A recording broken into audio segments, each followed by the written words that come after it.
Welcome to the MorrowMarriage podcast, guys. I am super excited today because today we're talking about ripping up divorce papers. But today, I know this might surprise you, I'm not going to do all the talking. We're going to talk about why peace is so important in the home. Stop trying to lead and make decisions all the time. You should not be proud if you raised your voice and screamed at them. No matter what. No matter what. I'm Cass. And I'm Kathryn. Why am I allowing him to do this in front of our children? Why am I allowing this to happen at all? You don't get to say whatever you want to a man and push him to the point where he snaps. I might have been a really bad man the other day, but today I went out of my way to be a good man, and she thanked me for it. Is that you always want to act in the direction you want to go. So He is just a paycheck. What about his needs? we're MorrowMarriage. Let's flip divorce statistics with the new marriage. What? Whoa. What? What? All right, we've got some very special guests. I'm going to bring them on here today. And here we are. This is Bill and Jen. Bill is a man, a lord in my program. Bill came to me with, I think it was 8 weeks to go before the papers were final, the divorce papers. Close to that, Right? yeah. Mm-hmm. Yeah. And so I'd love to hear a little bit more about your story. As you know, I don't believe in the story. I believe in the symptoms and the results and the treatments that create those results. So I'd love to hear a little bit of what led you guys there. But I do know this. I want everybody to hang around in this episode because 5 weeks, not 4, 5 weeks into the program, she gave you the papers. Jen, you handed Bill the papers and said, do what you want with them. Is that correct? Yes. All right. I love that. Give or take a week, yeah. Yeah, it was right in that time frame. So That's amazing. So do you guys mind sharing a little bit about your past? What, you don't have to go crazy. You don't have to go nuts. Just what led you to say it was done? in my version, or Oh yeah. We only care about your version right We love the women's version, the true version. now. The true version. Yeah. sure. I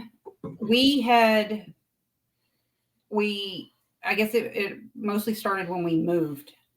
We had a big move in our life, and we, changed states and got here. I'm a very big social family person. Like, he always would complain. He's like, everything doesn't have to be an event. And I'm like, yeah, why not? Why wouldn't you celebrate these things and do all of this? So we had this big move, and it became, he became very dominant over what I was doing or how I was doing it. It to me, in my words, I told him it seemed like a power play for him to get me away from all of my friends and my family and here, and then he could control me and what I did and what I didn't do in the whole situation. And it really went downhill, and it just progressively got worse and worse. It became more abusive. He was never physically abusive to me, but the emotional and the verbal, it really just became too much. I mean, we slept in separate rooms for a year. Yeah. For a year because I couldn't even sleep if he was around. So it really got rough around here with all of that going on. Wow, that sounds awful. And I get it, right? I mean, I put Kathryn to all of that. So I get it. Tell me then, in those short weeks that you saw changes in Bill, is there anything that stood out to you right away that was kind of like, well, something's different here? There were lots of moments where he was listening. I mean, he would listen. No matter if I was angry or yelling or if I was just trying to have a conversation, he would listen. And he would even think about it and come back and bring the conversation back to me later. And I'm like, what are you doing? Like, why are you talking to me about this again? I already said what I said, and he's like, no, but I really thought about what you said and I heard you and I want you to know this is what I see. So he started listening, which was huge because he's never listened ever, but he started listening. And then the biggest thing for me is he learned to take responsibility and hold himself accountable for things. And I don't know if we can cuss on here, but I do cuss a lot. But one of the biggest ones is the biggest fight that we had is I would be in the kitchen doing, cooking or cleaning or, whatever. And he was always on the couch. He would just sit on the couch and just bark orders or yell or whatever. And he would always get up and yell at me if he talked to me from the couch and I was in the kitchen and didn't hear him. I was ignoring him. I was not paying attention. Not being responsive, all of these. But I was in the kitchen one day and he was in the living room. And he said something, and I guess just immediate reaction. I just like, oh crap, he's talking, and I turned, and I was like, are you talking to me? And he said, no, I'm talking to myself. We had decided to build a fire in the fireplace, and he opened the doors and he said, are you fucking kidding me? Which would be a natural thing for him to say, like, if I'm not listening. Right. So my mind flashed back over there and I was like, okay. And he just turned around. He said, I'm sorry.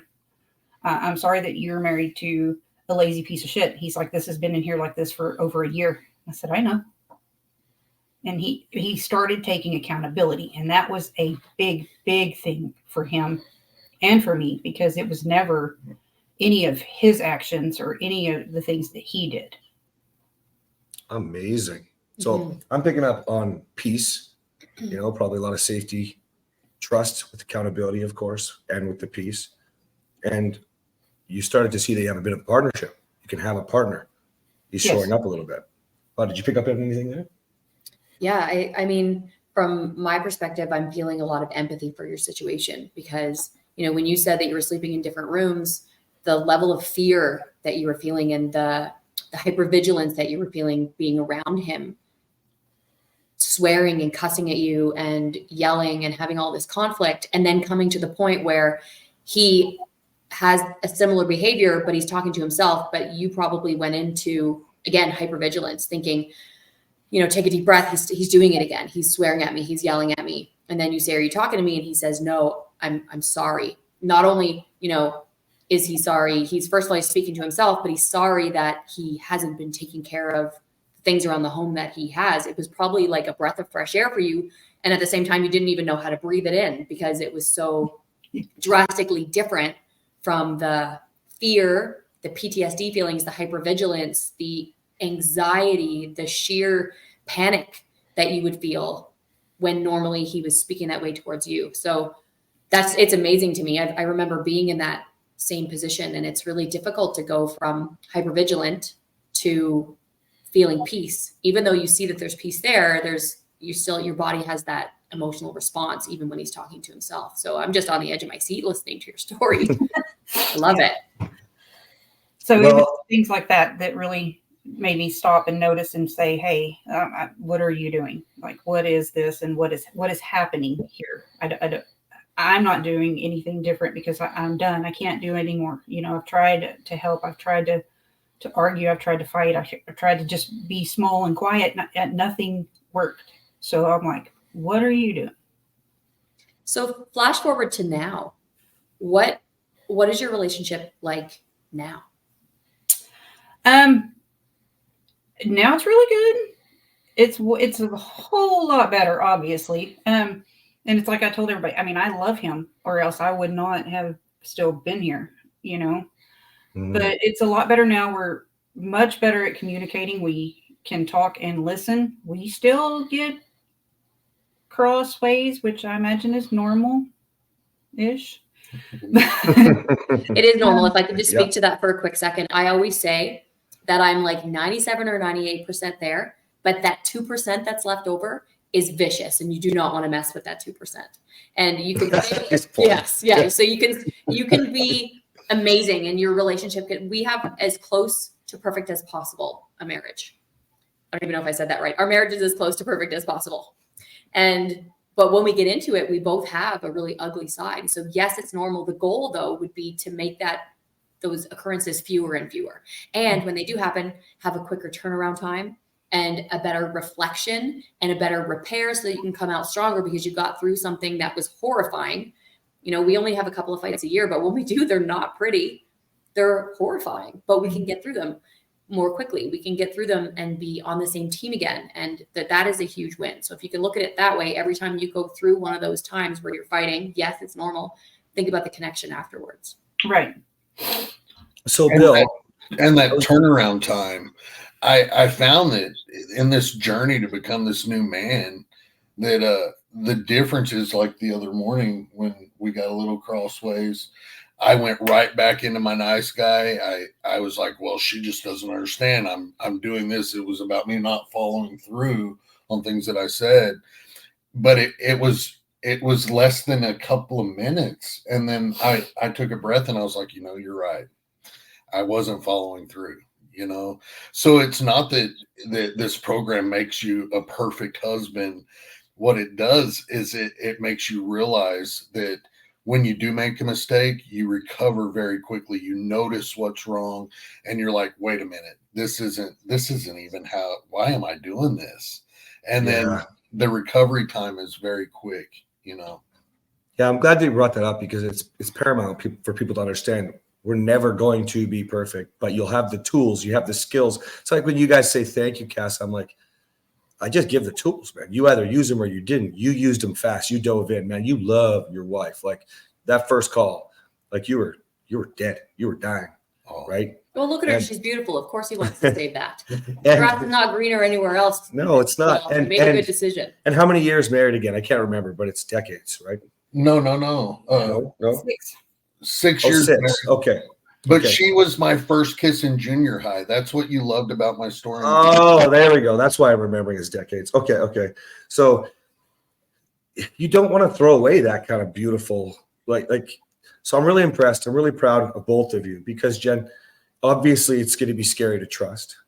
So to have the courage and say, okay, I believe in what's going on here. And Bill, obviously, for showing up. But I mean, you had some other things going for you. You believe in what I do. You like leading men. You're helping me with the growth of the company. Like, you're super excited. And I think, Jen, you like that. You're helping them a lot with it. Kind of looking over his shoulder a little bit. Is that right? Mm-hmm. Oh, like when we were doing the whole Twitter thing, and my dog died, and she bought me a dog, and I had to drive that trip to Michigan, which I acted like an ass in that point too. Stop acting like an ass. Yeah, it was. I fell back into my anxiety. You remember, Cass would put his foot right in my bottom and pull me out of stuff very quickly. The Cass we know and love, like I said the other day. But even on that trip, I forgot my laptop at the house, and we were doing that project on Twitter together, and I couldn't do the post, and I called her.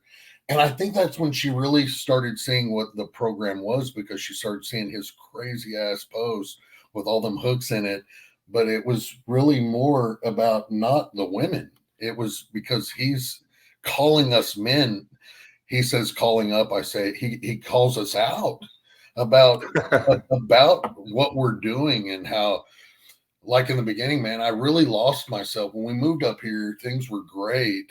And then my business, the economy crashed, and we went from making millions of dollars to losing millions of dollars. And been there. And I was that provider. That's what drew me to Cass. He's like, providers don't have great sex. And I'm like, no shit. I was the provider. And now I'm having no sex. And it was that's what really hooked me in the beginning. And then when I dug into the problem and I realized that the insecurities that I had and how I was pushing that off on my wife, and my expectations towards her, I put her on, and it wasn't you. I put her on such a pedestal. There was no way I could live up to the expectations I thought she had for me.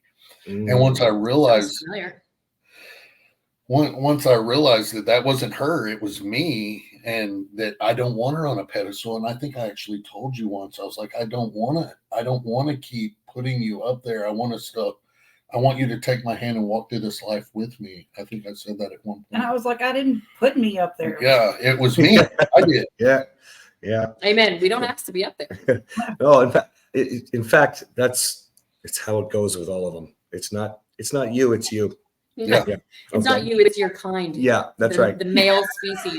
It is the male species. Yeah. So listen, guys, we really appreciate your time. Before we go, is there anything that you would recommend, knowing that you can save your marriage, knowing that you can look past some of the damage and some bad damage, it sounds like, is there anything that you would like to share as wisdom? Because, Kathryn, I believe we want you all to be leaders. We want to disrupt divorce. So what do you have to say about All I have to say is, I mean, I was done with him. Like, done. I'm not going to live this way. I'm not going to be treated this way. I've got a daughter, you know, I'm not going to let her see this and think this is okay anymore. I'm done, you know? And then we had some things and, you know, that forced us to still be in, you know, communication and contact. And then he started making these changes.